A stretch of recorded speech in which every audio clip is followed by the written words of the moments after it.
Welcome back to all of you. आज है revision series का डे 7 और आज हम लोग रिवीजन करने वाले हैं सेक्सुअल रिप्रोडक्शन इन ह्यूमन का अगला टॉपिक। ठीक है, देखिए अलग अलग पार्ट होते हैं, अलग अलग पार्ट से अलग अलग टाइप के क्वेश्चंस आते हैं। एक क्वेश्चन जो कि काफ़ी टेक्निकल है, जो आता है आपके एग्ज़ाम में, सबसे पहले उसको समझने से पहले हम लोग एक चीज़ समझ लेते हैं कि प्यूबर्टी क्या होती है। Okay, puberty. तो प्यूबर्टी जो मेल या फीमेल में है, जब they are ready to reproduce, they are ready to reproduce. अगर कोई बॉडी है, स्पेशली क्योंकि ह्यूमन की अगर बात हो रही है, तो मेल फीमेल में जब वो रिप्रोडक्शन के लिए रेडी हो जाते हैं तो इस कंडीशन को हम लोग प्यूबर्टी कहते हैं। ये 14 to 16 ईयर्स मेल के लिए है प्यूबर्टी, और आपका 12 to 14 ईयर्स जो है वो फीमेल के लिए है, जब उनमें क्या होता है, प्राइमरी और सेकेंडरी सेक्सुअल कैरेक्टर्स का डेवलपमेंट होता है और वो रेडी हो जाते हैं रिप्रोडक्शन के लिए। ठीक है, जैसे मेल में स्पर्मेटोजेनेसिस होने लगेगा और फीमेल में क्या होने लगेगा, oogenesis होने लगेगा। ठीक है, देखिए स्पर्मेटोजेनेसिस या oogenesis, इन दोनों को हम लोग मेल फीमेल का प्राइमरी सेक्सुअल कैरेक्टर बोल सकते हैं। लेकिन मेल फीमेल के सेकेंडरी सेक्सुअल कैरेक्टर्स क्या होते हैं? सेकेंडरी सेक्सुअल कैरेक्टर्स, तो जब कोई बॉडी ग्रो करती है ना, जब वो डेवलप हो रही होती, तो उनके अंदर उस दौरान जो चेंजेस आते हैं, सो चेंजेस इनसाइड अ बॉडी और आउटसाइड, उनके प्रॉपर्टीज़ में जो चेंज आता है, जैसे मेल फीमेल में अलग अलग प्रॉपर्टीज़ में, जैसे मेल में बियर्ड्स का आना, बॉडी डेवलप कर जाती है, आवाज़ जो होता है भारी हो जाता है। फीमेल में प्यूबिक हेयर्स आते हैं, आवाज़ जो है वो पतला हो जाता है। ठीक है, ये सब सेकेंडरी सेक्सुअल कैरेक्टर्स है और ये सब प्राइमरी सेक्सुअल कैरेक्टर्स है। अब इन सभी कैरेक्टर्स को कंट्रोल करने के लिए मेल में और फीमेल में हार्मोन्स रिलीज़ होते हैं। जैसे मेल के लिए मेन जो हार्मोन होता है टेस्टोस्टेरोन, जिसको एंड्रोजन्स भी कहा जाता है, जो आपके टेस्टिस से सिक्रीट होता है। और फीमेल के लिए ये हार्मोन क्या है, एस्ट्रोजन। ठीक है, और प्रोजेस्टेरोन होता है या प्रोजेस्ट्रोजन बोलते हैं। दोनों के दोनों स्टेरॉयड हार्मोन है। स्टेरॉयड हार्मोन, जब आप हार्मोन पढ़ेंगे तो आपको हार्मोन की कई सारी कैटेगरीज बताई जाती हैं, जिसमें एक कैटेगरी जो होती है वो क्या होती है, स्टेरॉयड हार्मोन्स की होती है। देखिए स्टेरॉयड का मतलब होता है कि ऐसे हार्मोन्स जो फैट डेरिवेटिव्स होते हैं। ओके, फैट डेरिवेटिव्स हार्मोन्स को हम लोग क्या कहते हैं, स्टेरॉयड हार्मोन कहते हैं। वैसे जैसे प्रोटीन डेरिवेटिव्स यानी अमीनो एसिड डेरिवेटिव्स हार्मोन्स होते हैं, और प्रोटीन डेरिवेटिव्स हार्मोन्स होते हैं। ठीक है, आयोडीनेटेड हार्मोन्स होते हैं कुछ, जैसे T3 T4 थायराइड से निकलने वाले। तो इस तरह से हार्मोन की कई कैटेगरी हैं। तो स्टेरॉयड हार्मोन का मतलब क्या है भाई, जो फैट डेरिवेटिव्स होते हैं। तो अगर हम लोग हार्मोनल कंट्रोल की बात करें एडल्टनेस या प्यूबर्टी के मेल के लिए, तो इसमें सबसे पहले क्या होता है कि जो हमारी जो ग्लैंड होती है, जो आपकी हाइपोथैलेमस है, ठीक है, हाइपोथैलेमस GnRH रिलीज़ करती है, जिसको कहते हैं गोनाडोट्रोपिक रिलीजिंग हार्मोन, जो कि आपके पिट्यूटरी को एक्ट करता है।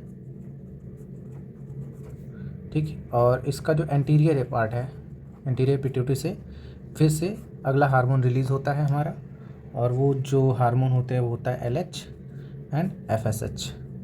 अब LH और FSH दोनों ही किसके ऊपर एक्ट करते हैं, टेस्टिस के ऊपर एक्ट करते हैं, क्योंकि मेल की बात हो रही है तो मेल में भाई टेस्टिस ही होगा। अब टेस्टिस के अंदर दो तरह की स्पेशल सेल्स हैं एज यूजुअल। एक आपका लिडिक सेल, जिसको इंटरस्टिशियल सेल भी आप कहते हैं, और दूसरा जो कैटेगरी होती है जो इनसाइड होती है, एक सर्टोली सेल की एंड जर्म सेल की। देखिए अब इसमें जो लिडिक सेल है वो टेस्टोस्टेरोन रिलीज़ करेगा, जो आगे के प्रोसेसेस को, BMR को बढ़ाएगा, बायोलॉजिकल मेटाबॉलिक रेट, जिससे एनर्जी ज़्यादा प्रोड्यूस होने लगती है बॉडी में, और हाइपर हो जाता है, जो पर्सन होता है वो हाइपर हो जाता है।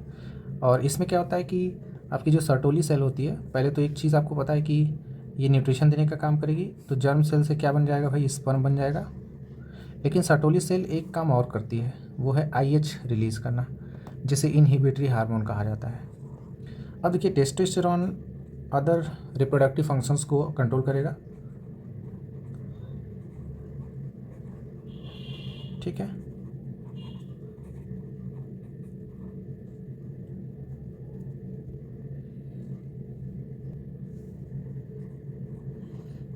और बाकी जो आईएच है, तो इधर आपका स्पर्म प्रोड्यूस हो गया, जो आगे चल करके टेक पार्ट करेगा, और प्रोड्यूस होने के बाद वो स्टोर हो जाता है, स्टोर्ड इन एपिडिडाइमिस, ये आपको पता ही है, फॉर 30 डेज।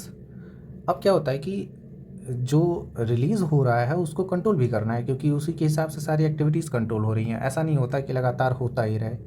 ये जो आईएच होता है, जब ये इंक्रीज़ करेगा, क्योंकि प्रोसेस हो रहा है, तो आईएच का लेवल, जब ये सेल्स बन जाती है तो आईएच का लेवल बढ़ता है, जो कि क्या करता है, निगेटिव फीडबैक शो करता है। तो इसका इंक्रीज़ हाइपोथैलेमस के इंक्रीज़ को रोक देता है। तो ये जो है वो एक तरह का निगेटिव फीडबैक है। आप जब हार्मोन पढ़ेंगे तो उसमें आप दो तरह के फीडबैक पढ़ेंगे, एक पॉजिटिव और एक निगेटिव। तो जब किसी का इंक्रीज़ किसी दूसरे की इंक्रीज़ को बढ़ा दे, यानी एक हार्मोन, जैसे यहाँ पर आप देखिए, ये हाइपोथैलेमस का इंक्रीज़ जीएनआरएच जब वो रिलीज़ करता है तो पिट्यूटरी के रिलीज़ को बढ़ा देता है। ये एक तरह का पॉजिटिव फीडबैक हो गया हार्मोन्स का। इधर जब ये अदर फंक्शंस हो जाते हैं, तो ये जो टेस्टोस्टेरोन होता है, ये भी क्या होता है, इनहिबिटरी हार्मोन की तरह एक्ट करने लगता है, और ये भी आपके हाइपोथैलेमस को और आपके टेस्टीज़ को, दोनों को क्या करता है, इनके सिक्रीशंस को कंट्रोल करता है। इस तरह से आपके बॉडी के जो फंक्शंस होते हैं, जो एडल्टनेस होता है, प्यूबर्टी होता है, कैरेक्टर्स के साथ, हर कैरेक्टर के साथ जो है कंट्रोल कर लिया जाता है। अब हम लोग बात कर लेते हैं स्पर्मेटोजेनेसिस प्रोसेस की। तो सबसे पहली बात कि स्पर्मेटोजेनेसिस जो होता है वो मेल में होता है, इन टेस्टीज़, ठीक है। और क्या इंपॉर्टेंट बात है कि ये जर्म सेल से होता है। जर्म सेल को न्यूट्रिशन देने का काम कौन करता है, आपने पहले पढ़ा है, सर्टोली सेल्स, ठीक है। और 30 डेज़ के लिए स्टोर होगा एपिडिडाइमिस में बन जाने के बाद। उसके बाद आपको पता है कि वास डिफरेंस के थ्रू वो ट्रांसपोर्ट हो जाता है सिंगल वेसिकल के लिए, मतलब सीमेन फॉर्मेशन के लिए चला जाता है। और स्पर्मेटोजेनेसिस जो होता है ये काफ़ी टाइम लेता है। अप्रॉक्स रिसर्च ये कहती है कि 78 डेज़ का इसमें टाइम लग जाता है। ऐसा नहीं कि 78 डेज़ के बाद स्पर्म बनेगा और 78 डेज़ के बाद सीमेन प्रोड्यूस होगा। मतलब जब प्रोसेस आप में शुरू होता है, यानी 14 to 16 ईयर्स के बाद, हर 70 डेज़ के बाद ये बन करके क्या होते हैं, स्टोर होते रहते हैं। 30 डेज़ के बाद इनको ये डिस्ट्रॉय हो जाते हैं, जिनके न्यूट्रिशन को बॉडी के अदर फंक्शंस के लिए यूज़ कर लिया जाता है। अब देखिए इसमें सबसे पहले स्पर्मेटोजेनेसिस प्रोसेस जो है वो स्टार्ट होता है कहाँ से, आपके टेस्टीज से। तो टेस्टीज़ में जब आप उसका सेक्शन देखेंगे तो आपको उसमें दो तरह की सेल्स मिलेंगी। जैसे हम थोड़ा सा इसको बना के दिखा दे रहे हैं आपको, लाइक दैट, ठीक है। इसमें दो सेल्स में एक सेल जो आपकी होती है, एक जो यूनिक टाइप की होती है, जो छोटी वाली सेल्स आपको दिख रही हैं, ये आपका है, इसको कहेंगे जर्म सेल्स। और ये जो बड़ी वाली सेल आप देख रहे हैं, इसको सर्टोली सेल कह रहे हैं। होगा क्या, सबसे पहले इन सेल्स में डिवीज़न होता है, माइटोसिस, और ये मल्टीप्लाई करके ढेर सारी सेल्स बनाती हैं, ठीक है। सबसे पहले कौन सा डिवीज़न करेंगे, माइटोसिस कर लेंगे। अब ये जो सेल्स बनी हुई हैं, इन सेल को हम लोग स्पर्मेटोगोनिया कहते हैं, क्योंकि इनका फॉर्मेशन माइटोसिस से हुआ है, इसलिए ये डिप्लॉयड होती हैं। अब ये जो स्पर्मेटोगोनिया सेल्स बनी हैं, इनमें कुछ सेल्स ग्रोथ कर जाती हैं और साइज उनकी बड़ी हो जाएगी। तो अभी फ़िलहाल में ये डिप्लॉयड ही हैं। तो ये जो साइज़ में बड़ी हुई सेल्स हैं, इन्हीं को हम लोग कहते हैं प्राइमरी स्पर्मेटोसाइट्स, प्राइमरी स्पर्मेटोसाइट्स। आपका जो बुक होगा उसमें आपको प्राइमरी स्पर्मेटोसाइट्स यानी जर्म सेल्स से दिखाया गया होगा, स्पर्मेटोगोनिया से डिवीज़न दिखाया जाता है, जिसमें आप मियोसिस परफॉर्म करा देंगे अगर, तो फिर यहाँ से आपको दूसरी सेल्स मिलेंगी। यानी अगर प्राइमरी स्पर्मेटोसाइट्स में क्या हो गया, मियोसिस फर्स्ट होता है, तो इससे क्या बनेंगी, दो सेल्स बनेंगी, और जो कि हेप्लॉयड होती हैं। और इन दोनों सेल्स को क्या कहा जाता है, सेकेंडरी स्पर्मेटोसाइट्स। ठीक है। अब इस सेकेंडरी स्पर्मेटोसाइट्स में वापस से क्या हो जाएगा भाई, मियोसिस सेकेंड हो जाएगा, तो आपकी बन जाएंगी 4 सेल्स इस तरह से, जो कि सब क्या होती हैं, हैप्लॉइड होती हैं। और इन सेल्स को स्पर्मेटिड्स कहा जाता है, स्पर्मेटिड्स कहा जाता है। अब ये जो स्पर्मेटिड्स हैं ये फर्दर ये किसके लिए जाती हैं, मैच्योरेशन के लिए जाती हैं। बात को समझिएगा ध्यान से, मैच्योरेशन के लिए जाती हैं। जब ये मैच्योरेशन के लिए जाती हैं, मैच्योरेशन के बाद इनमें क्या होता है, इनसे क्या बनता है, स्पर्मेटोजोआ बनता है। और स्पर्मेटोजोआ जब डिफरेंशिएशन करता है, ठीक है, तब क्या बन जाता है, आपका स्पर्म बन जाता है। ठीक, देखिए, तो ये आपका पूरा प्रोसेस होगा स्पर्मेटोजेनेसिस का। अगर हम लोग इसको स्टेप में बांट दें, स्टेप्स में अगर हम लोग इसको बांट दें, तो आ गया डिवीज़न फेज, ठीक, ग्रोथ, उसके बाद आपका वापस से ग्रोथ के बाद डिवीज़न फेज, फिर मैच्योरेशन और डिफरेंशिएशन।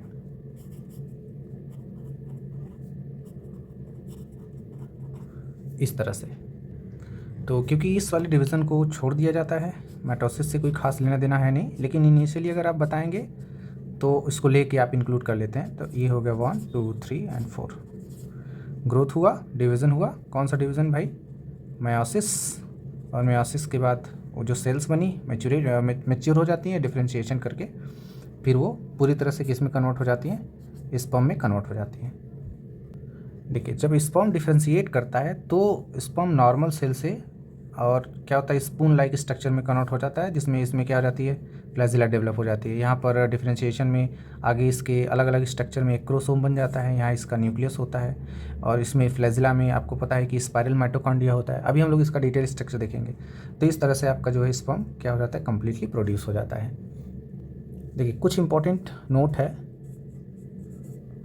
पहली बात ये कि जो स्मॉलेस्ट सेल है बॉडी की, हमारे ह्यूमन बॉडी की अगर हम लोग बात करें तो स्पर्म है। दूसरी बात कि मोटाइल होता है क्योंकि फ्लैजिला है। तीसरी बात कि हमारा जो स्पर्म है वो स्पून लाइक है। ठीक है, अभी इसका डायग्राम हम लोग देख लेंगे। स्मॉलेस्ट स्पर्म किसका है, मैंने स्मॉलेस्ट सेल बोला, स्मॉलेस्ट स्पर्म जो होता है वो एम्फीबियन का होता है। ठीक है, एम्फीबियंस का। लार्जेस्ट स्पर्म जो होता है वो होता है ड्रोसोफिला का। ठीक, ये। अब स्ट्रक्चर की बात अगर हम लोग कर लें तो स्ट्रक्चर जनरली, अब पहले इसका जो अपर शेप है वो कुछ यू स्पून लाइक बना देते हैं, फिर ये क्या होता है उसका, इस तरह से फ्लैजिला होती है, और यहाँ पर आपको क्या मिलता है, स्पाइरल माइटोकॉन्ड्रिया। ठीक है, जो कि एनर्जी प्रोड्यूस करती है, और इसमें आपका न्यूक्लियस होता है हैप्लॉइड, और क्या होते हैं, 2 सेंट्रियोल होते हैं। जैसे इसका टॉप एंड जो होता है वो क्या कहलाता है, एक्रोसोम कहलाता है। तो ये आपका स्ट्रक्चर हो गया, दिस इज एक्रोसोम, जिसमें हाइड्रोलिटिक एंजाइम भरे होते हैं, हाइड्रोलाइजेस कह सकते हैं। ठीक है, ये इसका हेड रीजन है। ठीक है, ये इसका क्या है, टेल है, ये इसका नेक। इसमें क्या है, स्पाइरल माइटोकॉन्ड्रिया जो इसको एनर्जी देता है। ठीक है, स्पर्म को इंस्टेंट एनर्जी देने के लिए जो सीमेन होता है उसमें फ्रक्टोज पाया जाता है। मैंने पहले भी आपको ये बात बोली थी और ये बोला था कि इंपॉर्टेंट है, क्योंकि फ्रक्टोज और किसी भी लिक्विड में नहीं पाया जाता। तो जब भी कोई रेप केस होता है तो उसमें फीमेल जो कह रही है वो सही है या नहीं है, मतलब रेप हुआ है या नहीं, इस केस को कंफर्म करने के लिए उनमें क्या होता है, उनके वेजाइनल ट्रैक्ट में फ्रक्टोज के प्रेजेंस और अब्सेंस को देखा जाता है। इन फ्रक्टोज है, इसका मतलब सेक्सुअल इंटरकोर्स हुआ है। ठीक है, यानी महिला सही कह रही है। अब अपराधी कौन है इसको जानने के लिए डीएनए फिंगरप्रिंटिंग है और बाकी के अलग अलग टेक्निक्स होते हैं, उससे हम लोग को कोई खास मतलब नहीं है। लेकिन हाँ, ये याद रखिएगा कि फ्रक्टोज जो होता है, सीमेन ही एकमात्र ऐसा लिक्विड होता है जिसमें फ्रक्टोज पाया जाता है। बाकी हमारी बॉडी की हर सेल्स को एनर्जी देने के लिए क्या प्रेजेंस होता है, ग्लूकोज होता है, बट स्पर्म के लिए स्पेशली क्या होता है, फ्रक्टोज होता है। So this is the structure of sperm. ठीक है, तो अब हम लोग बात कर लेते हैं फीमेल रिप्रोडक्टिव सिस्टम की। ठीक है, देखिए female reproductive system structurally male से सिंपल दिखता है बट फंक्शनली मेल से कॉम्प्लेक्स होता है। सबसे पहले हम लोग बात करते हैं ओवरी। ये आपका जो डायग्राम में ओवरी एक्सप्लेनेशन आता है आपको, ये आपका फलोपियन ट्यूब है, ठीक है, जिसे ओविडक्ट भी कहा जाता है। ये आपका पेरीमीट्रियम, जो पहली लेयर होती है यूट्रस की, ये आपका ये क्या हो गया यूट्रस। ये दूसरी वाली आपकी मायोमीट्रियम, और ये तीसरी जो सबसे इंपॉर्टेंट होती है इंडोमेट्रियम। ठीक है, दो बातें याद रखिएगा कि जो इंडोमेट्रियम होती है वहीं पर इम्प्लांटेशन होता है। ठीक, तो ये आपका सिंपल सा क्या है डायग्राम है, ये आपका सर्विक्स, ठीक है, और वेजाइनल कैनाल और सर्विकल कैनाल दोनों मिलकर के क्या बनाती हैं, बर्थ कैनाल। और बर्थ कैनाल जो है वो ओपन होता है कहाँ, वेजाइना में। तो ये स्पेशली आपका जो फीमेल रिप्रोडक्टिव सिस्टम है, आप उसको दो पार्ट में डिवाइड कर सकते हैं ऐसे। ठीक है, एक आपका accessory gland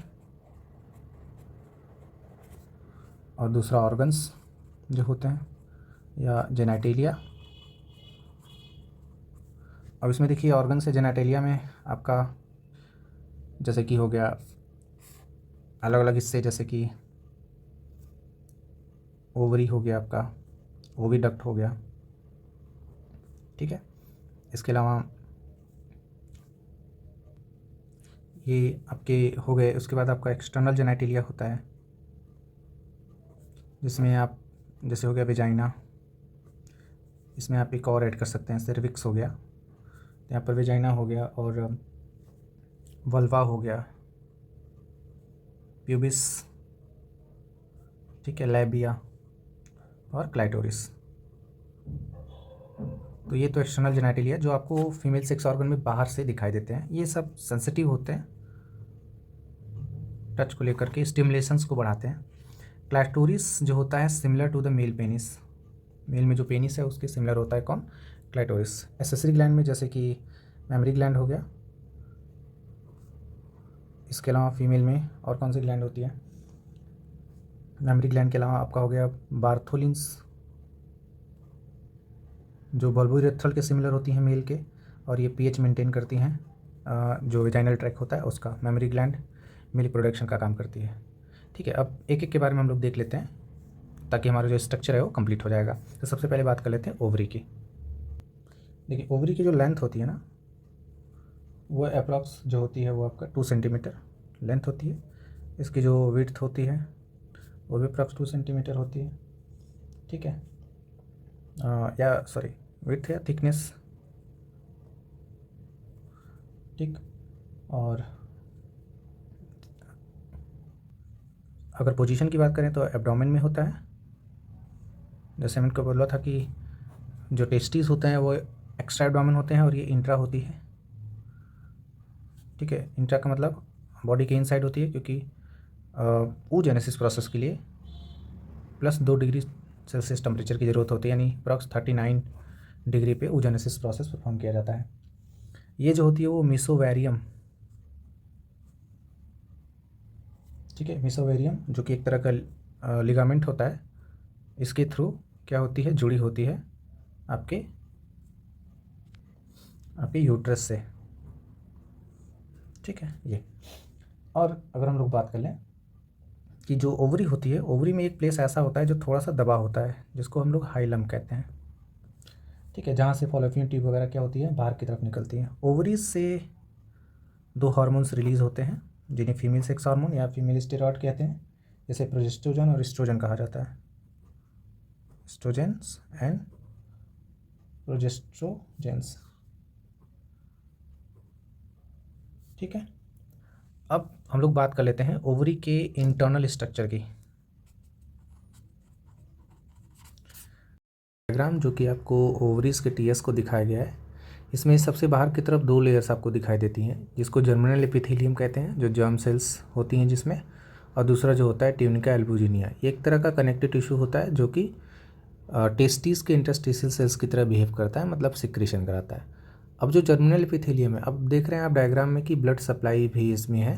germinal epithelium generally जब oogenesis होने लगता है, यानी which is also related to the menstrual cycle of the female. अब जब इसमें जब oogenesis होता है तो जो हार्मोनल चेंजेस होते हैं उससे इसके जर्मिनल एपिथेलियम में भी चेंज आता है। तो इसमें आप डायग्राम में देखिए, पहले प्राइमरी फॉलिकल बनता है जो सेकेंडरी फॉलिकल और फिर टर्सरी फॉलिकल का फॉर्मेशन करता है। ये इनिशियली 1 से 5 दिन का जो ब्लीडिंग फेज़ होता है उसके बाद जब शुरू होता है फॉलिकुलर फेज़, ठीक mid of this menstrual cycle में, यानी अगर 28 दिन की साइकिल है तो 14वें दिन ग्राफिन फॉलिकल जो है मैच्योर हो जाती है और मैच्योर होने के बाद उससे ओवा निकल जाता है। जब ओवा उससे निकल जाएगी तो फॉलिकल जो है वो कॉर्पस ल्यूटियम में बदल जाता है, जो अनदर हार्मोन्स रिलीज़ करती हैं और यूट्रस को पूरी तरह से इम्प्लांटेशन के लिए, यानी प्रेगनेंसी कंसीव करने के लिए क्या कराती हैं, रेडी कराती हैं। तो ये आपका है ओवरी का स्ट्रक्चर। अब हम लोग बात कर लेते हैं आगे फॉलोपियन ट्यूब के बारे में कि फॉलोपियन ट्यूब क्या होती है। हम लोग यहीं फॉलोपियन ट्यूब के बारे में भी जान लेते हैं। तो फॉलोपियन ट्यूब जिसकी लेंथ 12 to 14 सेंटीमीटर होती है, इसके 3 हिस्से होते हैं जिसको हम लोग एम्पुला, इस्थमस और इनफंडिबुलम के नाम से जानते हैं। इसकी जो इंटरनल वॉल होती है वो सिलिएटेड होती है, सिलिएटेड एपिथेलियम की बनी होती है जो हेल्प करती हैं मूवमेंट में ऑफ ओवा। ठीक है। फैलोपियन ट्यूब का जो सबसे पहला हिस्सा होता है, जैसे ये ओवरी है तो यहाँ पे फैलोपियन ट्यूब यूँ करके ऐसे, तो ये आपका इनफंडिबुलम। ठीक है। उसके बाद आपका एम्पुला होता है, फिर आपका इस्थमस होता है, फिर ये ऐसे पीछे आएगा तो एम्पुला और पीछे आप जाएंगे तो इस्थमस। ये आपका फैलोपियन ट्यूब है। फैलोपियन ट्यूब का जो इस्थमस पार्ट होता है, फर्टिलाइजेशन यहीं पर होता है, ये बात याद रखिएगा, इस्थमस में। ठीक है। फर्टिलाइजेशन होता है यहाँ पे, और फर्टिलाइजेशन के बाद जब वो मूवमेंट करता है जाइगोट आगे डेवलप होकर के वो क्या करता है, इम्प्लांट हो जाता है कहाँ पर, ओवरी के अंदर। तो ये आपका हो गया फैलोपियन ट्यूब। तो फीमेल रिप्रोडक्टिव सिस्टम का अगला जो मोस्ट इंपॉर्टेंट पार्ट होता है वो होता है यूट्रस। यूट्रस को हिंदी में बच्चेदानी या फिर इसका दूसरा इंग्लिश नेम वॉम्ब होता है। ये आपके एब्डोमेन में फ्रंट साइड पे होती है, ventral side of the body abdomen में होती है। ठीक है। जिसकी लगभग जो लेंथ होती है वो 7.5 सेंटीमीटर की होती है, 3 सेंटीमीटर इसकी विड्थ होती है और 5 सेंटीमीटर के आसपास इसकी चौड़ाई होती है। ये जो होता है वो नाशपाती के जैसा एक ट्रायंगुलर ऑर्गन होता है जिसके 3 हिस्से होते हैं। सबसे ऊपरी हिस्सा फंडस कहलाता है, उसके बाद उसका जो निचला हिस्सा होता है बॉडी, और सबसे निचला हिस्सा जो है वो सर्विक्स कहलाता है, जो वेजाइनल कैनाल के साथ मिलकर के बर्थ कैनाल बनाता है। आप डायग्राम में इसको देख सकते हैं। उसके बाद इसमें 3 वॉल्स हैं, पहले भी मैंने आपको बताया, जिसको एंडोमेट्रियम, मायोमेट्रियम और पेरीमेट्रियम के नाम से जानते हैं। जिसमें एंडोमेट्रियम जो होती है वो मेंस्ट्रुअल साइकिल परफॉर्म कराती है, जिससे बहुत ज़्यादा पेन और ब्लीडिंग होती है ड्यूरिंग द मेंस्ट्रुअल साइकिल, क्योंकि ये वॉल उस दौरान क्या होती है, टूटती रहती है, जिसकी वजह से इतनी प्रॉब्लम होती है। क्योंकि ये एक नेचुरल फिनोमिना है जो हर मंथ होता है जब फीमेल में मेंस्ट्रुअल साइकिल स्टार्ट होता है उनकी एज में, प्यूबर्टी में, और ये 12 ईयर से स्टार्ट होकर के मैक्सिमम 40 ईयर तक क्या हो जाता है, एंड हो जाता है, जिसके बारे में हम लोग आगे डिटेल में देखेंगे कि मेंस्ट्रुअल साइकिल कैसे और किस तरह से परफॉर्म किया जाता है। अब नेक्स्ट जो हमारा पार्ट है वो है फीमेल वेजाइना। तो बात कर लेते हैं वेजाइना की। हमारा जो नेक्स्ट पार्ट है वो है वेजाइना। वेजाइना जो होता है फीमेल जेनेटेलिया का एक एक्सटर्नल पार्ट है जो बाहर की तरफ ओपन होता है, और वेजाइनल ट्रैक की जो लेंथ होती है अप्रॉक्स 7 से 10 सेंटीमीटर की हो सकती है। इसके अलावा कंप्लीट वेजाइना जो एक्सटर्नली जो बाहर से दिखाई देता है उसको हम लोग कहते हैं वल्वा। अलग अलग फीमेल्स में वेजाइना का जो एक्सटर्नल शेप होता है वो अलग अलग हो सकता है, जैसे कि आप ये गिवन डायग्राम में देख सकते हैं। ये मॉडिफाइड होता है और स्किन के मॉडिफिकेशन के हिसाब से इसके जो बाहर के जो शेप्स होते हैं और जो स्ट्रक्चर होता है वो चेंज होता रहता है। वेजाइना जो होती है वो उसके अंदर ग्लैंड्स उपस्थित होती हैं जो कि क्या करती हैं, सिक्रेशन करती हैं, जो वेजाइना के पीएच को मेंटेन करता है और उन्हें इन्फेक्शन से बचाता है। अगर बात करें तो कंप्लीट एक्सटर्नल जेनेटिलिया की, जिसमें इंक्लूड होता है clitoris, pubic, urethra, vaginal opening, inner lips, outer lip, जिन्हें लेविया माइनोरा और मेजोरा के नाम से भी जानते हैं। जो क्लाइटोरिस होता है this is equal to the male penis, क्योंकि इरेक्टाइल टिश्यू का बना होता है जो कि सेंसिटिव होता है और फीमेल इजैकुलेशन में हेल्प करता है। उसके ठीक नीचे आप यूरेथ्रा देख रहे हैं। यूरेथ्रा जो होती है वो यूरिनेट करने के काम में आती है। उसके ठीक नीचे वेजाइनल ओपनिंग है जो सेक्सुअल इंटरकोर्स में हेल्प करती है, जिसे इंटरकोर्स के दौरान फीमेल के अंदर जो है मेल पेनिस पेनेट्रेट किया जाता है जो सीमेन को डिस्चार्ज करता है। इसके अलावा वेजाइनल ट्रैक में ग्लैंड्स पाई जाती हैं जो कि पीएच को मेंटेन करती हैं और फीमेल वेजाइना को इन्फेक्शन से बचाती हैं। आउटर और इनर लिप, जिसे माइनोरा और मेजोरा के नाम से भी जानते हैं, these are the infolding of skin. सबसे ऊपरी हिस्सा जिसे आप देख रहे हैं उस ऊपरी हिस्से को हम लोग प्यूबिक कहते हैं, जहाँ पर प्यूबिक हेयर ग्रोथ करते हैं। सबसे नीचे वेजाइनल ट्रैक के आप देख रहे हैं एनस प्रेजेंट होता है। So this is complete female reproductive system और उसके अलग अलग पार्ट होते हैं। हर एक पार्ट का एक फंक्शन है, चाहे वो रिप्रोडक्टिव हो सकता है या इसके अलावा स्टिमुलेटरी फंक्शंस होते हैं। जो वेजाइनल ट्रैक होती है उसके ठीक बाहर एक पतली सी लेयर पाई जाती है जिसे हाइमेन कहते हैं, जो कि सेक्सुअल इंटरकोर्स के दौरान टूट जाती है या इसके अलावा फिजिकल एक्सरसाइज, कूदने की वजह से या साइकिलिंग की वजह से, एक्स्ट्रा फिजिकल वर्क करने की वजह से भी टूट सकती है। तो ये आपका फीमेल रिप्रोडक्टिव सिस्टम जो कि कंप्लीट हो गया है। अब बचा हुआ है फीमेल के एसेसरी ग्लैंड्स, जो कि मेनली दो होते हैं। एक बार्थोलिन्स ग्लैंड जो कि वेजाइना में पाई जाती है, दूसरा होता है मेमरी ग्लैंड, जिसकी बात अब हम लोग आगे करने वाले हैं।